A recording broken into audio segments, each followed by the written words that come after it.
Hello, everybody, and welcome back to Amateur Hour Sports for today's Raptors Happy Hour live stream. We're here for the Wednesday Happy Hour, December 3rd, 2025, and we're starting what is a brand new era for the channel. If you're just joining, you're feeling like something's a little bit off. Something is a little bit off. We're in a new setup, new studio for the very first time. Finally set up. Finally, internet is ready to go. Finally, there aren't boxes everywhere all over my new apartment. Yes, I just moved into a new apartment, and we are putting it to the test on the stream for the very first time today. Thank you so much, everybody, for joining me here today. Hopefully, you have been doing well. I haven't seen you guys since Saturday. That was the night before I moved. The move itself was a little bit stressful. Quite a lot to do, but got it done. I was hoping to Monday. I kind of thought I was going to take off for the Raptors Happy Hour, and I could not stream. Like, there was just way too much to do. I was so tired. It wasn't going to happen. As for the Tuesday, yesterday, the watch along, there was some issues getting the internet set up. There was a little bit of housework to do. My parents were coming over as well. So it just became a little bit too much for me to stream yesterday. Did end up watching most of the Raptors game, almost all of the Raptors game against the Toronto Trailblazers, especially the second half. What a finish to the game. We'll talk about that today. But it's been a while. We are back. Thank you so much, everybody, for joining me here today. I very much do appreciate it. All right, let's dig into things here. What we got on the menu for today. So last time I saw you guys, the Raptors were losing to the Charlotte Hornets. They lost to the Hornets. The day after I moved, I completely missed the game at the time live against the New York Knicks. Raptors ended up getting beaten quite handily, which kind of raised some suspicions about the team. Okay, a loss to the Hornets, now a big loss to the Knicks. We'll talk about that. We'll definitely talk about the really nice win against the Portland Trailblazers. But ultimately, like, Raptors offense has been struggling as of late. So we're going to try and figure out why that is the case, what's been going wrong for the team. We will discuss the RJ Barrett injury, how that's impacting the team, how much that has had an effect on the offense being not so great for the Raptors as of late. And then we'll also talk a little bit more about Scotty Barnes winning the Defensive Player of the Month award. I think that's kind of fun to discuss. And whatever else along the way, you guys in the chat very much help drive the stream, help drive the conversation. You guys can chime in with any questions you may have about basketball, about the Raptors, about, my new place, about me, whatever you want, about you. And I'll get to pretty much everything that does occur in the chat. So get those questions in. All right, let's get into it. What's going on to the people joining me here nice and early? Thank you to Alamdar. Welcome back. Winner 1, always here. And LeBron Fan 109, thank you for joining us. LeBron Fan 109 asks, are you doing a watch long for the next game? Yes, I am ready to go tomorrow. Is it tomorrow or is it Friday? Do we have another day off tomorrow? Yeah, tomorrow I'm back, and I'll be here for the Raptors game. Actually, Friday I'm going to be streaming 5 to 6 for this Raptors Happy Hour. I actually have to miss the Friday night game for pre-existing plans. We're celebrating, me and my friends are celebrating 2 of our friends having birthdays. They have birthdays on the same day next week, so we're celebrating them together, and it's happening on Friday. So I have to miss the game against the Hornets. I will be here for tomorrow's game against the Lakers, and thank goodness for that. Oftentimes, Lakers games get, I enjoy doing the watch on regardless, but Lakers games get typically the highest amount of views, so I will be back for tomorrow's game. Away on Friday, back on Sunday. That's just kind of how it's all worked out for me, unfortunately. So anyways, we'll talk winner 1, new place. Yes, new place. Check out the digs. These shelves are a lot more prom. They used to be on the side. Now they are in the background. This desk you see here I used to have like an L desk. Doesn't really fit as an L desk anymore, so I have it separate over here behind me now, and it's kind of like a work bench, I guess. I can fit it with whatever trinkets I have over there. door shot. I have devastating news about the door shot. I pieced this whole room together and came to the conclusion that there's just not really a lot that can be done with the door shot. You know, now that I see the setup as it is, so the net is here. The net is here. You can see the ball zip tied into the net.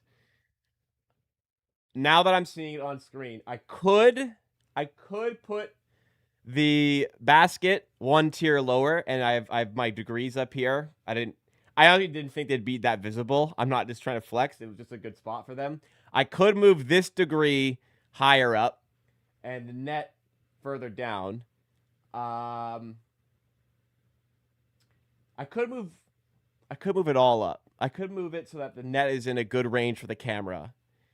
It's not a very long distance though, but this is like, this is, if I were to put the net up here, this is 5 feet. It's not very far. As for, I kind of wanted to speculate. So this is the wall. This is the wall right here. I'm touching it. You can see it down there. I wanted to have a camera maybe here pointing this way. The room is a lot bigger over here. And shoot this way. The problem with that is that the door can't really open if it's actually on the door. You can't see, but it cannot go on the door. It has to be a wall shot now. Cannot go on the door. No ifs, ands, or buts. Could go on the wall over there, and then the door won't open all the way, and it's just, like, ridiculous. Plus, getting the camera. So the only place it could go is on the wall over here. The fact that it's already been brought up twice makes me think I am going to have to indeed change its location and move this net down here so we can still do it. All right. Well, not today.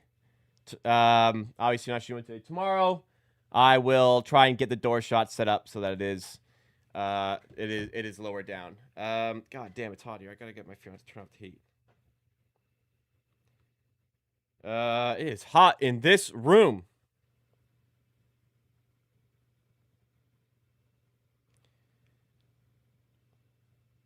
Problem is, I run hot, and I'm upstairs now. This is 2 floors. This apartment's 2 floors. My fiance runs cold, and she's downstairs. It's colder upstairs because heat rises, so she has the heat on. So I told her to please turn that off for me.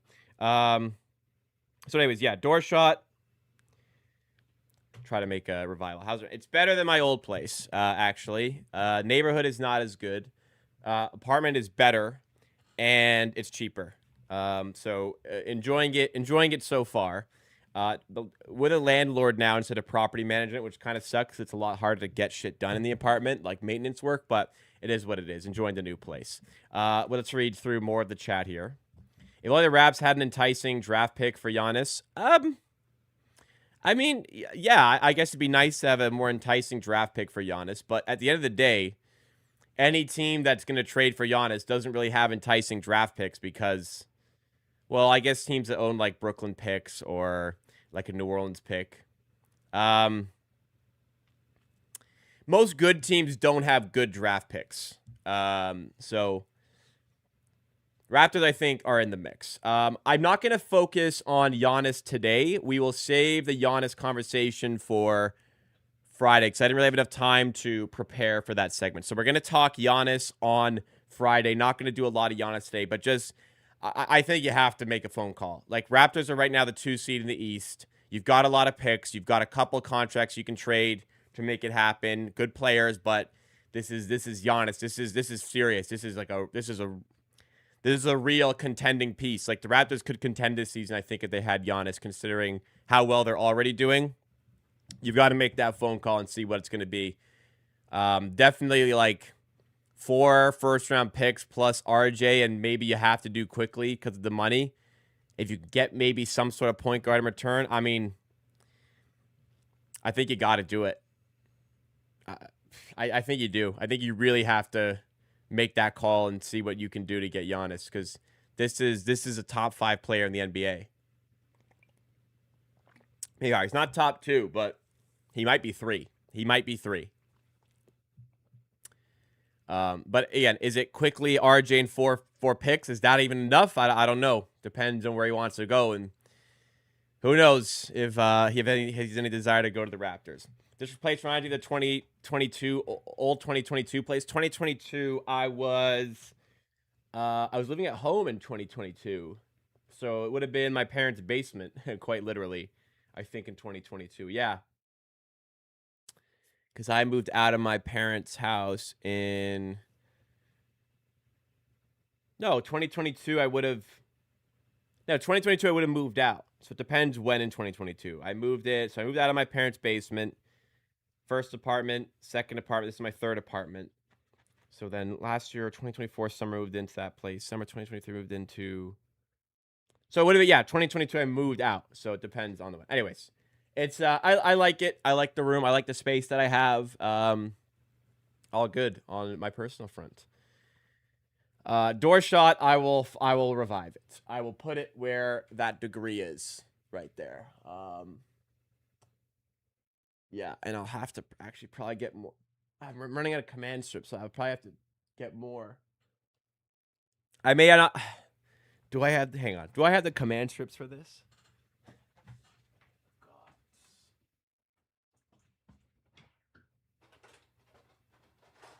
Okay, yeah, we're good. We got enough. I've got enough. Okay. Door shot, we'll go there. Right in frame. I'll move my degrees. Honestly, it's kind of tacky to have them, I think, in frame anyways. I'll put those. Those can actually fit behind my door. So we'll do that. That's what we'll get done. That's what we'll get done. We'll get the door shot going again. I don't know if you mentioned editing, but Luka is out tomorrow. Yeah, so bit of a boost for the Raptors. It's quite typical for the Lakers not to play everyone when they make the trip to Toronto. Long travel day, far trip. A lot of times they have like congested schedule while they are visiting because they're on the East Coast, so load up on East Coast games while they're out here. Let's see if that's the case for this one here. I'm sorry, just pulling up the Lakers schedule to see what their situation is there. Come on. They've got us. Yeah, they got a back-to-back. So they have us on Thursday. So they made the trip. They got us, then they got Boston. So I imagine they'll get Luka back in and rest somebody else there for the Boston game, and then Sunday they're in Philly. So two back-to-back games. They're, I guess, saving Luka after the long travel to Toronto. They've had a couple of days to do it, so I don't know. Anyways, a little bit of a boost there for the Raptors. Hopefully they can take care of business and get a win. They got a win last night against the Portland Trail Blazers. Another game where they were maybe playing with their food a little bit too much. I mean, it was a nice early comeback. Like, they were down by, I think, double digits in the first half. Made a nice little recovery to lead at the half. And then late game, it just felt like, okay, we're up big. We're going to close this one out. And again, just like they did in the game against the Hornets, they fumbled a late lead. This time, Portland couldn't cash in. Honestly, Portland were excellent on free throws almost the entire night. And then in the clutch, like they just started missing. It all kind of fell apart for them. So maybe catching a little bit of a break there. And the Raptors just getting enough on defense and on offense to kind of get over the line this one. Big shout-outs to Emmanuel Quickley for the 9 of 11 performance. Scotty Barnes with another elite game. He had a huge block near the end of the game. Not Brandon Ingram's best, but still 21 points for him. And an improved Grady Dick performance. He had been kind of struggling in the recent run of games. 6 of 8 for him, though. 14 points overall in this one. Foul trouble for Jacoby. Kind of tough. Would have liked to see him a bit more, but foul trouble for him. Foul trouble for Pirtle, which made it more difficult. He had 5 fouls and was +7 in his 26 minutes. But again, they got over the line. Abdia had an incredible game. I felt like it was tough for the Raps to stop him. He was doing really well on missed free throws late in the game. But that was like some of the only ways they were stopping him. He was missing some shots near the end of the game. But I thought he was really difficult to manage. Kamara, I'm a huge fan. He went 6 of 10. Grant had another good game. So, yeah, tough one. Raptors were favored. They got over the line. I don't think they covered in the end, but I don't care about that. Raptors got the win.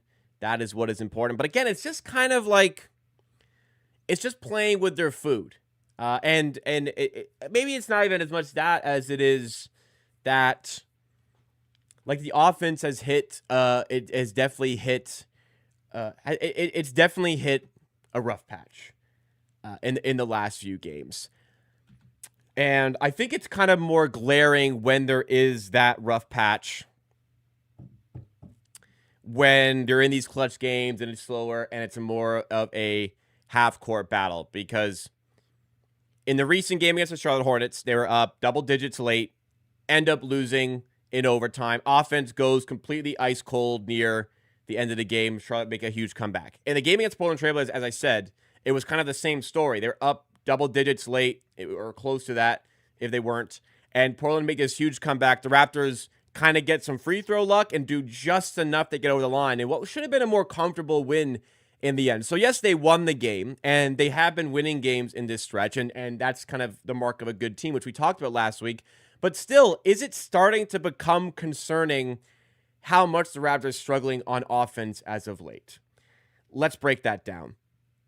And they're still winning, like I said. You know, we look at the recent stretch of games, and we're specifically going to look at the recent 5 games. The recent 5 games for the Raptors, where they had Cleveland, Indiana, Charlotte, New York, and Portland. Cleveland, they put up 110. Indiana, they get kept under 100 but still win, 97. Charlotte takes them to OT. They only put up 111 even with OT. New York, they only managed 94. And Portland, they just won. They got 121. So a bit better in that one. But the last 5 games, it felt like the offense has been, maybe even more particularly the last 4 games, the offense has been a little bit tough to watch for the Raptors. And they were getting really good output from it in the start of the season. Their offensive rating was like top 7 or 8 in the NBA. Their half-court offense at one point was number 1 in the NBA. But it feels like we're kind of seeing some fragilities with the half-court offense as of late, particularly that Charlotte Hornets game. Brandon Ingram started the game 10 of 17, and then in the clutch of the game, missed 8 shots in a row. He was struggling. The Raptors didn't really have an answer beyond that. I think the Hornets went on a 12-0 run near the end of that game. And it's just becoming apparent that there could be a little bit of an over-reliance, I think, in those clutch moments on Brandon Ingram. And the Raptors have been good in the clutch this year, but it's just the last few games we've seen a little bit more struggles there. And I mean, the offense overall has hit it's definitely hit a rough patch. I mean, you can't really argue with the numbers here. The Raptors in their last 5 games have an offensive rating of 106.9. That's really bad. And still, to their credit, the Raptors in that stretch have won 3 of the 5 games. You know, and we said last week, you know, is it concerning that, you know, they're winning, but they're winning ugly? Is that a problem? I mean, obviously you'd like them to play well, but me personally, I see those numbers and those figures, and I think, well, I feel like it's more of a mark of a good team finding ways to win despite the fact they're not playing well. But 106.9, to put that in perspective, as far as offensive ratings go, would be the last in the NBA. Even worse than the Dallas Mavericks, who are currently operating in last place there by 0.1. That's only a 5-game stretch. That's only a small sample size. But again, like, it's just pretty clear to see Raptors offense is struggling. The half-court offense has taken a little bit of a dip. Perhaps there is a bit of an over-reliance on Brandon Ingram, because in that Hornets game, I mean, they just put bodies on him. They sent doubles his way, and it kind of felt like he was only getting, like, even really tough shots, even by his standards, or he just felt like he was gassed in that Hornets game, having to do so much. And, you know, in this stretch, other than, you know, the last game yesterday against the Portland Trail Blazers, Grady Dick was great off the bench, 17 minutes, 14 points. But in this stretch where he's had to have a bigger role because RJ Barrett is injured, who has been missing the last 5 games, and that might play a part, and we'll touch on RJ Barrett a little bit later on in the stream today. Grady Dick and Agbaji had been struggling as well. And when you've needed guys to step up, they hadn't stepped up in those larger roles and in those larger minutes. So, again, some worrying signs here as far as the offense is concerned. But again, they found a way to get over the line against the Pacers when they didn't play well. The Charlotte game, let it go in the clutch. Rare outcome. They probably played well enough to win that game. They didn't trail at all in the first 48 minutes. They only trailed in OT. So maybe a freak incident. Knicks game, as alarming as the scoreline looks, 22-point loss. Yeah, that sucks. And it's against a good team in the East. And you're thinking, probably not a good sign. But to take it into perspective as well, it was a second night of a back-to-back. It was both games were away from home, so you have to travel for both. Second night of a back-to-back. Jakob Poeltl rested for that game due to injury management. You're kind of set up to lose that game. I can kind of forgive that one. Charlotte's the one you needed to win, knowing you had that tough back-to-back against the Knicks at MSG. But really good bounce back to win against the Portland Trailers, despite some fragilities in the clutch again. So definitely for me, some worrying signs as far as like the offense and half-court offense is concerned. But still finding ways to win is a positive. So I think that there should be some inquisition into particularly like the half-court game and the clutch fronts. Like, what are we doing wrong in the clutch in these moments where we're not putting teams to bed? We're not finishing off these games that we should. Because even like the Pacers game, they made a little bit of a comeback late. Yes, Brandon Ingram is fantastic, and you kind of traded for him for these sorts of moments where you can stick the ball in his hands, he can get you a bucket, he can get you a tough make. And for a lot of the season, he's been able to do that, particularly the buzzer beater, near buzzer beater against the Indiana Pacers, excuse me. But we still need to find ways to diversify the offense in those moments. And maybe a 9-game win streak kind of made them feel like almost invincible, like they weren't going to lose these games. But in some scenarios, like the Hornets game, it can bite you. And it quite nearly did in the Blazers game if it weren't for some free throws going our way, or missed free throws from Portland maybe going our way late in the game. Raptors did well to get over the line there, but I think it's important to diversify the half-court offense a little bit more, because you're not going to be able to just bank on Brandon Ingram every single game to kind of get you over the line. And to the Raptors' credit, in the last game against the Blazers, Scotty Barnes stepped up with 28 points, big-time step up. And he quickly stepped up big time with 23 points on 9 of 11 shooting, 5 of 6 from 3. So even though it was only 7 of 17 for Brandon Ingram, an inefficient game from him, the Raptors still racked up 121 points there. But, clearly, Raptors coming back down to earth a little bit from a half-court offense standpoint. We are seeing maybe the lack of floor spacing hit them a little bit, and teams are kind of getting a little bit privy to what the Raps are doing. And for sure, we're missing out. You're missing 20 points per game from RJ Barrett. You're missing a bit of rim pressure from him there. Somebody who can create something for himself in some certain scenarios. You're definitely seeing where the Raptors can go a little bit astray there. So as for the upcoming schedule, yeah, definitely big positive to put up 121 there. But the upcoming schedule, there are some tough games. So we'll definitely learn a lot more about the Raptors in this upcoming stretch. We've got the Lakers at home. Then we have the Hornets rematch. Hopefully we can put things right there. Then you got the Celtics on Sunday. Tough game. I think the Raptors will be maybe slightly favored, but still a tough game. Then you got a rematch with the Knicks at home. So 4 more games in this homestand. Some tougher games in it as well. I think we'll have to kind of really reevaluate in pockets here, because was it just like running really hot for 9 games to get the 9-game win streak? Is there something to be concerned about the offense? I think that we're kind of seeing some levels of concern pop up, and like, okay, do we need to start thinking about things a little bit more? But we're not ready to make drastic moves yet. Like, absolutely not. This team is 15-7. We're second in the East. Let's see how this next stretch of games go before we think that there is a real problem. But definitely something brewing a little bit in this stretch. And again, maybe more info comes out when RJ Barrett's back, and maybe the offense starts to look a lot better again in that one. Tyler Hendricks to Raptors. What? Taylor Hendricks? The Jazz player? He's a decent player. Oh, he just got sent to the G League. Well. Maybe not. Former top 10 picks. former top 10 pick, by the way. Dealt with a lot of injuries, I think. Or at least a few. We need to play a solid team with full health and a playoff candidate to actually see where our measuring stick is. Yeah, I agree there. I think Boston is a good test of our level. I hope we're healthy there and can see.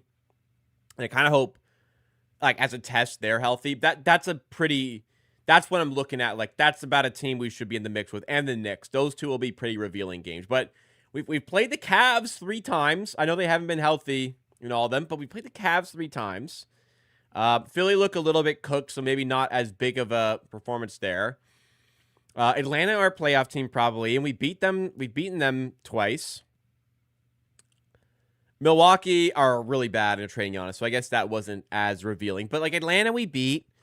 Cleveland, we beaten 3 times. I don't know. New York was a really bad spot for us timing wise, so I don't know if we've had a few, but obviously need more sample to really get a better understanding of where things are at.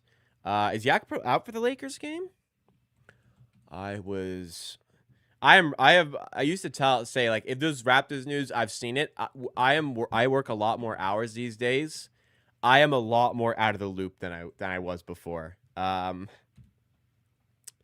Is Jakob out for that game? I mean, they wouldn't reveal he's out, will they? Oh yeah. So okay, it was okay. Granted, this was revealed less than 30 minutes ago in my based on what I'm seeing on Twitter.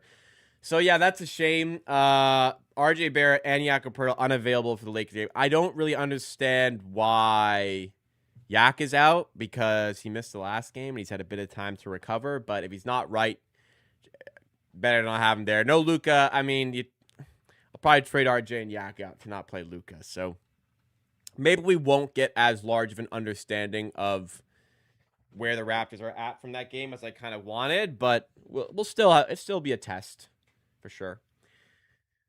Galaxy Traveler says maybe they got their ego stroked a little bit after everyone started to talk about them and it threw them off a little. I don't know. It feels like they still have that hunger. It was just maybe they did just kind of think they'd coast against the Hornets and then they couldn't wake up in time once the Hornets started making a comeback.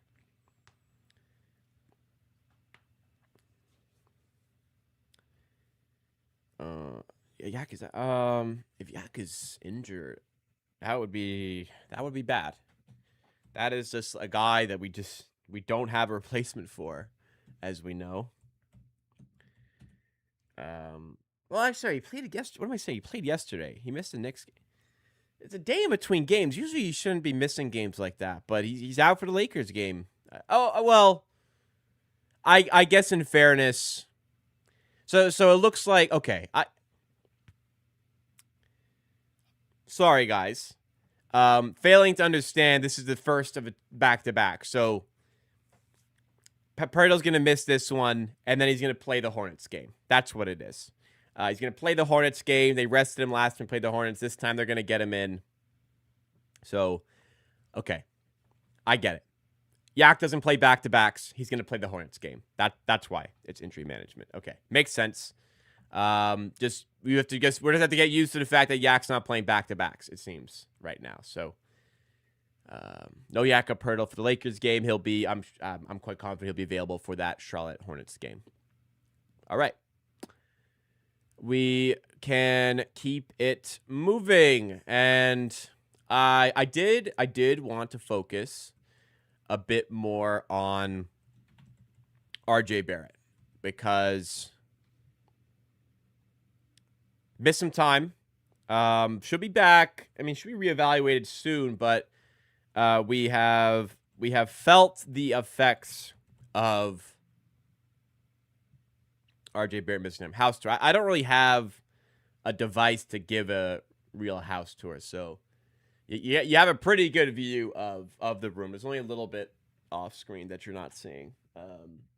You got a pretty good view of what we got going on here. But let's dig in a little bit further on the RJ Barrett injury and the impact, because when RJ Barrett got hurt, I came on the channel and I talked about how we're definitely better off having the 20-point per game player playing and the good offensive player. Definitely want to have RJ Barrett playing, but he is injured, unfortunately. So we will get the opportunity to see the Raptors with different lineup combinations with their starters to kind of get a better sense of different type of archetypes you can pair there. Because I speculated on changing the starting five, not change the minutes, but change the starting five to get maybe a little bit more space for the likes of Ingram and Barnes to play. Don't think that's the right way to go, but I speculated, but I wouldn't do that at this point. And then we have speculated for a long time what the Raptors could look like if you traded Barrett and you got maybe a more 3-and-D type of player to bring in, if it's possible, to pair with the likes of Ingram Barnes. Is that a better fit? So definitely better with RJ Barrett, but his injury has given us the chance to see what those different archetypes look like with the starters and maybe even the closers. But we've also seen what impact RJ Barrett brings to the team and what the Raptors are missing with him out. RJ Barrett has missed the last 5 games, and we talked about this earlier on in the stream today, but in the last 5 games, the Raptors' offensive rating has plummeted. They were like top 8 in the league in offensive rating, but in the last 5 games, they have an offensive rating of 106.9, and 106.9 offensive rating would be the worst offensive rating in the NBA. Small sample, but not even like the most difficult teams they've played in that stretch, especially on the defensive end of the floor. So definitely alarming. Definitely there's been an impact with RJ Barrett out. Definitely like they'd be better off having RJ Barrett in. So, as much as I've speculated on an RJ Barrett trade and a replacement and all that, I've never wavered that it's kind of tough to trade RJ because a lot of teams don't really value that contract. And if you trade RJ Barrett, you're probably making a trade that, you're getting players that are worse than Barrett. And at the end of the day, you're trying to win games. RJ Barrett is a good player that helps you win. So if you're not getting like a good trade that makes you better, just keep Barrett because he's a good player and he helps you win. And we've kind of seen a little bit of that in this stretch. So how much of this 5-game stretch is Raptors just struggling? How much can we look at it and say, man, look at the impact RJ Barrett is bringing to the team. And now that we don't have him, look at the state of the offense. I don't think it's quite clear cut, look at the offense now that Barrett's out, but there is a little bit of a blend with that, and the Raptors have just hit a little bit of a rut for form. So as far as Barrett, look, you have a player who's averaging just under 20 points per game this season. He's been doing it quite efficiently this season. The thing I'm most happy about is the 2-point percentage being up to 59% right now this season, getting to the rim really well, and a true shooting percentage above 60. That's fantastic. Barrett has been great this season. Defense still kind of a little bit suspect, but the offense has been fantastic this season. Therefore, when he's out, you feel it, and you are going to miss it. And perhaps we're seeing a little bit of it's kind of like the half-court offense that is struggling, I think, the most, and there's definitely an impact from him there because we saw, particularly the late win against the Hornets at home when we actually beat them. Just thinking about that play, when you send the double to Brandon Ingram, you have the cutting RJ Barrett who's able to make the play and score what was the winning bucket for the Raptors. You just lose a lot of that offensive pop that he can provide. Obviously, I just think it's obvious. You have your 20-point per game player, you take him out, and there's nobody really good enough to excel with all those extra touches. It kind of just, a little bit more touches for Ingram and Barnes. And Ingram has been tremendous lately, but a little bit more touch for them rather than somebody like a Walter or a Grady Dick or an Abaji rising up. I thought Walter has played well in this stretch without Barrett, but Grady Dick and Abaji have absolutely not played well in this stretch. Other than Grady Dick against the Blazers, Grady Dick was a lot better there. But Grady Dick and Ochai Abaji were struggling with the kind of added on load, and the Raptors weren't getting enough support from the supporting cast where that's where you kind of missed on the RJ Barrett injury. As for, kind of talking about as we're kind of discussing what the different lineups look like, the different schemes can look like, I actually have quite enjoyed Jacoby Walter in the starting 5 as the replacement. I think his defense is nice to have with that starting group. We felt that a lot in the game against the Cavaliers, where he had a lot of defensive sets against Donovan Mitchell, who struggled in that game, particularly because of how well the Raptors played him defensively. And I like the additional floor spacing that he provides. So I think there is something to that style of player. Not like Walter, because there's limitations to his game. But as for Walt, that type of player, I find that type of player really interesting to put in with the rest of the guys in the starting five. So I like that. There was one game where the Raptors started calling Murray Boyles instead of Walter, and that just did not work.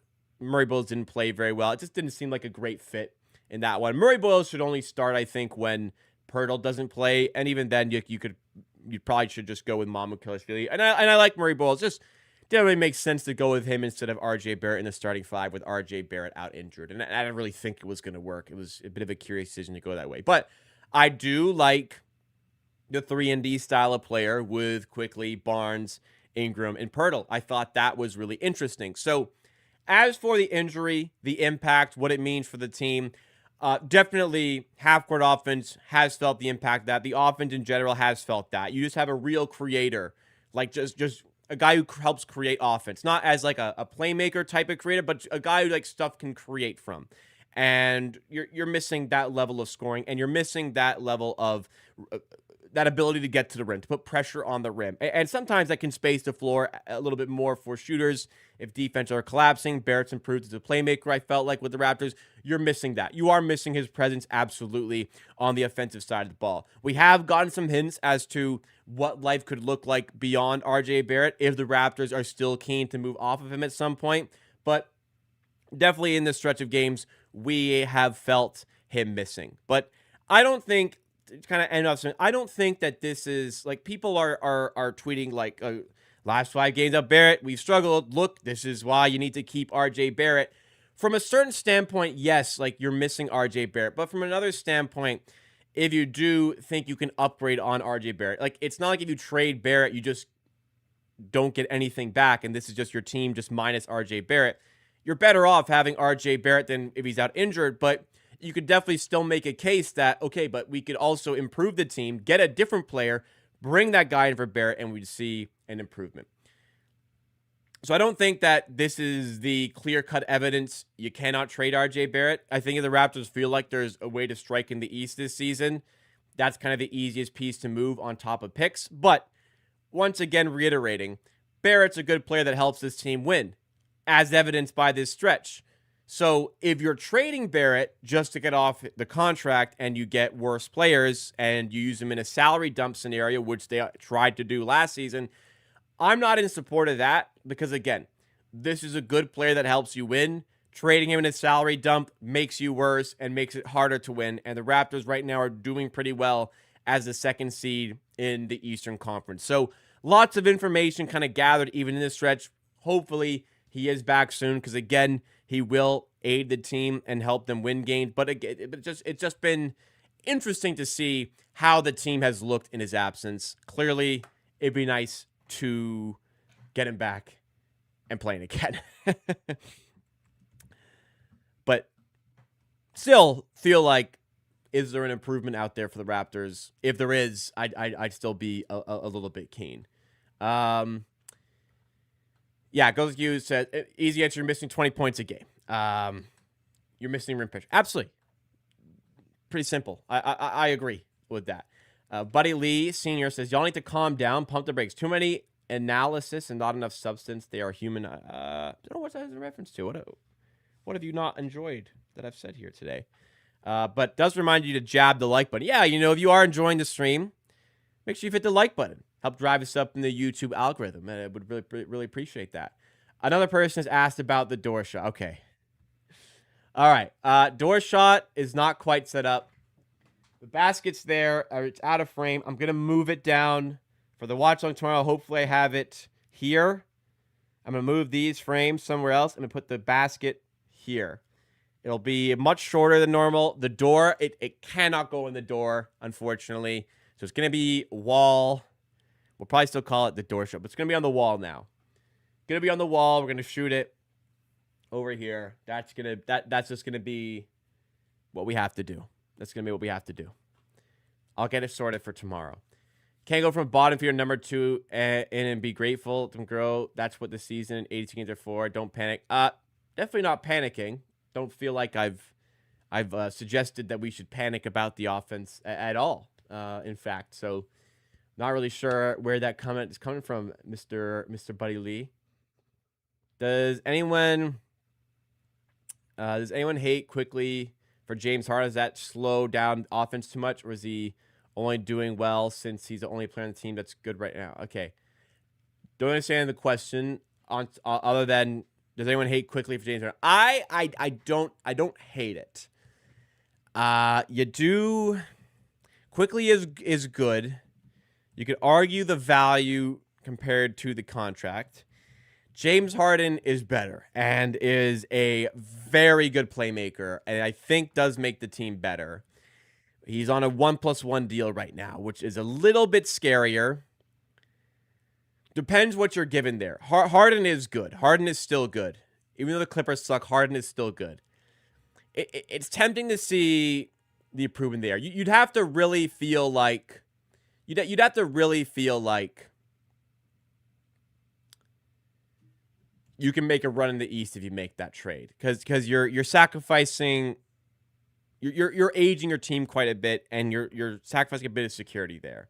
But it's an interesting there. It's interesting to think about Harden coming in, because that would be great.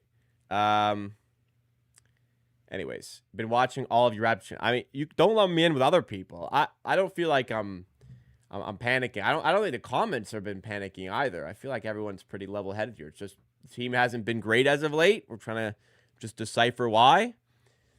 But part of it is definitely RJ Barrett missing, you know? I don't really understand the coming at the chat here at all. Harden should retire with OKC. No, he should not. Maybe Houston, but nah, no way. So yeah, Harden for quickly is interesting. It is interesting. Quickly, let's no pun intended. Quickly, let's. Now I'm curious. Let's see what it would like. What you'd have to trade to get Harden first of all. Then let's try Giannis. Let's see what's out there. Because we're speculating here. What does the trade look like? So for Harden, it's quickly. Do we have? I don't think we have the space for this. So maybe they'd value the contract ending for Abaji. Still no. We need to add on. Clippers are taking too much money here. Raptors are fine. I actually think we can, based on it, I actually think we can just take out Abaji. Just do quickly. No, we cannot. Okay, James recently signed. The Raptors need to cut $6.6 million. Okay, 6.6. Abaji makes. Doesn't he make like 7? I guess he makes 7.5 based on that. There he is. 6.3. Sorry, why didn't this work? Because we need. We need to remove 9.22. So we need to remove $1 million. What? Okay, let's say we did. Who's making like? Okay, I wouldn't trade Grady Dick here, but like just for the sake of the finances, how the hell can you make this? Oh, it's because he's recent. Okay, so got it. A little bit less than Abaji.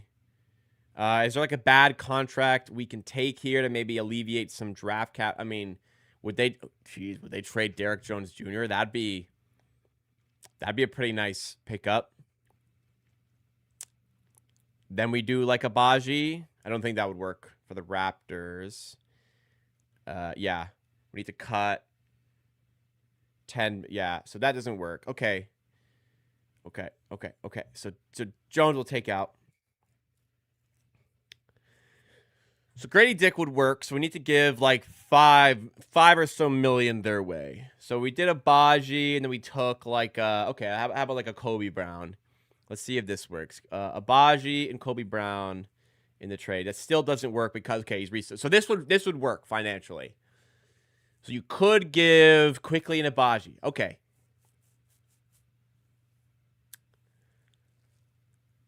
It'd be tough doing quick like that. James Harden is 36. He's on a 1+1. If I did this, I actually don't even think I could give a pick here. I actually don't even think I could give them a pick, to be honest. Maybe a future first, but even then, I'm a little hesitant. Like this, you're making a run out of this year's first. You're making a run. Still feels a bit expensive for a maybe rental Harden. I know you're getting off the quickly contract, which maybe isn't fantastic, but that's a tough one to swallow. What do you guys think on that one? Would you quickly for Harden something you'd do?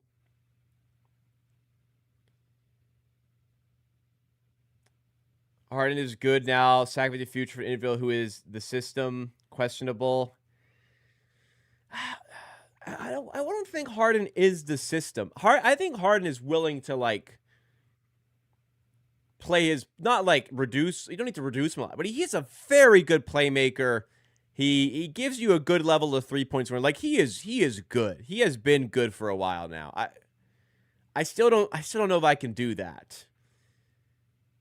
Quickly and Grady to do it. No picks. If you did Grady and no picks, there is some temptation on my end, I think. Clever did CP3 dirty, sent him home for trying to hold the team accountable. Apparently being sent off by the franchise you made relevant in your retirement years, nasty work. Yeah, that was a really bad look for the Clippers. A team that has had a lot of bad looks, that's a really bad look. To waive Chris Paul, that was nasty stuff. That was absolutely nasty stuff. 5 days after he got like a tweet about, he's going to retire with the team. That was truly sick work. Poor CP3. Not that CP3 deserves a lot of great stuff, but that was nasty stuff from the Clippers. Make a run with quickly for Harden. Make a run. Or let's snag up CP3. CP3 as a vet actually isn't bad, but I don't think we really need him. Harden's a playoff choker. Playoff choker is an overused term. If there is a playoff choker out there, it is James Harden, unfortunately. But you got a lot of offense to kind of go already. It's still tempting. Would you try to get more center depth to try to get Derek Lively from that? Derek Lively's not going to get traded. That's a young player you got to build with. Gafford's the one that would get traded for me. Anyways, Harden, bit tough. How about... Did I lose my tab? Yes. How about... Wait. There it is. Sorry. How about Giannis? What does Giannis have to look like? Gordon in chat said Scottie's a centerpiece for Giannis. At this point, absolutely not. The way Scottie's playing, now you're like, okay, we're bringing in Giannis to play with Ingram and Scottie. That, you got to keep those guys, I think. So how can we get, if you can, how can you get Giannis without trading those guys? RJ Barrett, it just has to be quickly, financially speaking. Yep, that does it. You could waive somebody. They could waive somebody. So it's got it. There's not really a lot of interest from them to get these two players. It is picks. It is picks that go their way. They'll probably view it as they're taking on the Barrett contract as well. Damn. Probably 4. I mean, I don't know how this gets done without 4. Ooh, 3 years on his contract. I think there's a player option on the 3rd year there. Yeah. Good point from Jimbo in chat. I don't think you get Giannis without Scottie. It's a good point, but it becomes different when there's a trade request, the value changes. Because if Giannis has a desire to go to a certain team, I think Giannis would have a desire to stay in the East. I think the Bucks will honor that. I mean, they'll honor to a certain degree a destination they want to go to. This makes you really thin at point. Like, is Shed ready to rise up there? Do they? I mean, the way he's played this year, do they think Ryan Rollins could get included here? Probably not. He's played well. He's young. Who could play point? I really don't want Kevin Porter Jr., but that might have to be the guy in this trade. I don't want Kevin Porter Jr. Sorry, you're not seeing this. What'd you do? I mean, this is like the base. Quickly, Barrett. It's got to be 4. They're not saying yes to 3 here. Giannis still like a top 5, maybe top 3 player. If we had Masai, that would still be huge leverage. I mean, it would help. I've always thought the Masai ties to Giannis were a little, not always, because I used to feed off it. In the recent years, I've come to consider that it's a little bit overrated. But it would have been better to have Masai than not have Masai for this, for sure. I won't give up Scotty here. I'm back on the stance. I'm not giving up Scotty Barnes here. He looks like a guy you can build around right now. The Hawks have the New Orleans pick they can trade here. That is big for them. The Knicks probably have a good offer on the table. How about that? Okay, let's. I don't think we could get Rollins. I think he's 23, playing really well. I think they would say no there. I would love to get Rollins because that's your starting point guard replacement, the way he's played. I keep KPJ with template players. Yeah, that's what I'm saying. So I don't really want Kevin Porter Jr. Would I be willing to trade Scotty before the season? I was partially tempted, but I still felt like I wouldn't want to move him for Giannis. I was partially tempted. I'm not tempted at all right now. Regardless, if you think, regardless of what your stance is on, like, would this get Giannis or not? Would you, if the Bucks offered the Raptors this 4 picks, probably a couple swaps, Quickly and Barrett, would you say yes or no to that trade? I actually want to start a poll. Bucks offer Giannis for RJ, IQ, 4 first-round picks, 2 swaps. Yes or no?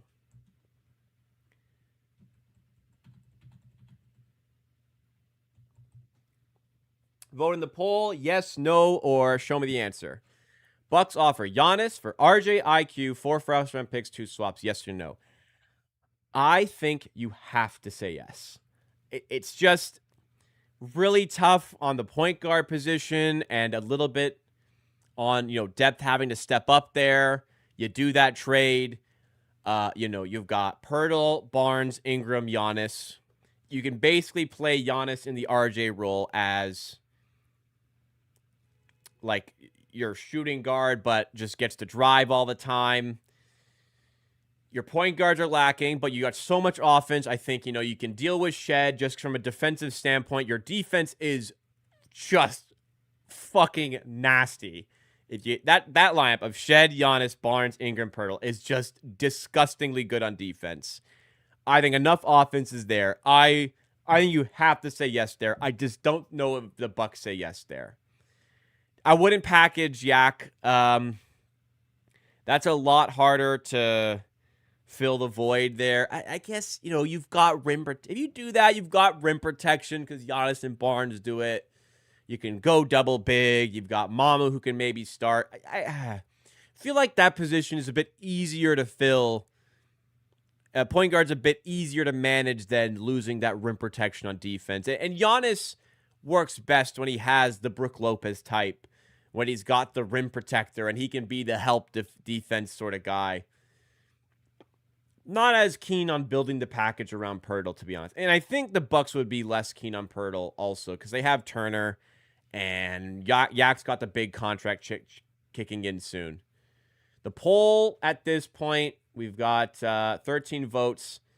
The 14 votes now. The majority say yes, but there's quite a few people who still say no. So 7 votes say yes, 5 say no. We'll end it there. So still a little bit split, not a super large sample size, but it's an interesting one to consider there. Point guard, we did look at Harden, but tough to sell quickly for a aging point guard who's on a 1+1 deal. Anyways, that's tough. I probably have to do that though. I don't know. That is purging draft capital, but you're banking on Ingram, Barnes, and Giannis, which is a pretty fantastic trio. All right, guys, final thing to discuss here today. Quickly before I head out. Scotty Barnes, Defensive Player of the Month. Wow. Great to see. Glad he's got some recognition for his defense. It just goes to show as well, your record plays a big part in getting recognition for awards like this. Raptors' record was fantastic in the month of November. I think they lost 1 game in the month. We can just double check that here. They lost. That's not true. They lost 2 games in the month of November. 3 games actually. They lost to Knicks as well. But Barnes has been sensational on defense. He has firmly vaulted himself forward in Defensive Player of the Year conversations. I'm on FanDuel, just for reference. Don't even have to click show more. Scotty Barnes 2 weeks ago was plus 30,000. He was in the same level as Donovan Klingon, Zubac, and actually Giannis. Jeez, 300 to 1. Must be real nice to have bet Scotty Barnes at 300 to 1 to win Defensive Player of the Year 2 weeks ago. Or 3 weeks ago, whatever it was when I bet it. I'm feeling good. This is Chet's award unless he can't play enough games, which he may not. If Chet doesn't play enough games, it is a free-for-all. And I think Barnes is absolutely in the mix there. He's plus 1,500 right now. That is like 15 to 1. He was 300 to 1 a few weeks ago. Big shout-outs to Scotty Barnes getting him in this conversation. And his defense has been great. Not only like from just like, a pure ball watching, like he's been playing really well defensively. Even from a statistical standpoint, he's averaging 1.6 blocks, a career high, 1.4 steals, equal to a career high. Big shout-outs to the steps he's taken there defensively. It is big for the team. In the midst of this 5-game stretch where the Raptors' offense has been horrible, their defense has got them over, and they've won 3 games in that stretch, despite the horrible offense. So, shout-out Barnes, shout-out the Raptors. Let's keep going with the season, everybody. All right. That is going to do it for the Raptors Happy Hour stream today. Thank you for hanging out with me today. I'm sorry for missing out on content the last few days. I moved, and there was Wi-Fi issue yesterday. It was just really busy. So I'm back today, as you see. Tomorrow, I'm back for a watch-along for the Lakers game. Friday, I'll be back for a Raptors Happy Hour stream at 5 p.m. where we cover Raptors news, updates, discussions, all that. Unfortunately, Friday night, I have 2 friends celebrating their birthdays, and I'm going to be attending there. So, unfortunately, I'll miss the watch-along against the Hornets. But getting back into rhythm, getting back into the swing of things with content. Thank you for not forgetting about me and coming back. If you guys are enjoying, if you did enjoy the content today, please hit the like button. Makes a big difference to the channel. And if you guys want to see more content like it, I'm live typically Monday, Wednesday, Friday, 5 p.m. for this type of stream. And I'm live for Raptors games, and I post clips throughout the week. Friday should be a lot more fun. We're going to go a lot more in-depth on Giannis to the Raptors. So make sure you guys are ready for that one. Built-in screen reader called VoiceOver. If you know how to use VoiceOver, press Command F5 now to turn it on and set up your Mac. Okay. If you would like to Well, how to use VoiceOver to set up I'm going to end the stream now. Good timing for my Mac to go off like that. Have a good rest of your day, guys. I will catch you tomorrow as the Raptors take on